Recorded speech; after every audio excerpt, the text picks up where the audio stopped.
পরিকল্পনা করেই পাওয়া গেছে ভারতের বিপক্ষে এই সাফল্য। মুস্তাফিজ বলতে গেলে একাই সিম বোলিং এর এক অনুপম প্রদর্শনী করে গেছেন প্রথম দু ওয়ানডেতে। মুস্তাফিজ 11 উইকেট নিয়েছে। এখন আমাদের সতর্ক থাকতে হবে।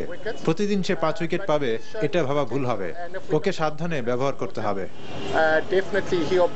টানা 10 ওয়ানডে জয় দিয়ে নিজেদের ক্রিকেট ইতিহাসে বড় একটা অর্জন ইতোমধ্যে করে ফেলেছে মাশরাফিরা। 2006-কে বলা হতো এতদিন বাংলাদেশের ক্রিকেটের স্বর্ণ বছর। 9 বছর পর বিশ্বকাপের দ্বিতীয় রাউন্ড পাকিস্তান ও ভারতের মতো প্রতিপক্ষকে সিরিজ হারানোর পর হাবিবুল বাশারের জায়গায় সবচেয়ে সফল অধিনায়ক হিসেবে মাশরাফির নামটা বসতে যাচ্ছে পাকাপাকিভাবে। বর্ষণ কবির, এনটিভি নিউজ, ঢাকা। বাংলাদেশের কাছে হারের কারণ হিসেবে ভারতীয় দলের অতি আত্মবিশ্বাসকে দায়ী করে দেশটির গণমাধ্যম তুমুল সমালোচনা করেছে ধোনিদের। সেই সাথে বন্দনা করা হয়েছে বাংলাদেশের অসাধারণ নৈপুণ্যের। ডেস্ক রিপোর্ট সুব্রত সাহার। দুদেশের ক্রিকেট সংস্কৃতিতে এমন যুদ্ধভাব এর আগে কখনোই দেখা যায়নি। নতুন দ্বিপাক্ষিক ক্রিকেটীয় শক্তির লড়াইয়ের ক্ষেত্র তৈরি হবে সেটাও খুব বেশি মানুষ আশাও করেনি।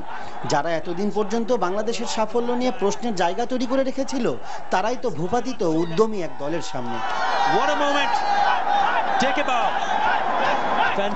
আর তাই তো গণমাধ্যমও সরগরম দুদেশের ক্রিকেট সংস্কৃতির বর্তমান চিত্রটা জানাতে। বিশেষ করে ব্রিটিশ মিডিয়ায় বাংলাদেশের এমন নৈপুণ্যের প্রশংসা করে মাশরাফির দলকে বিশ্ব ক্রিকেটের ভবিষ্যৎ পরাশক্তি হিসেবে আখ্যা দেওয়া হয়েছে। পাকিস্তানের গণমাধ্যমেও গুরুত্ব পাচ্ছে বাংলাদেশের সাফল্যের খবর।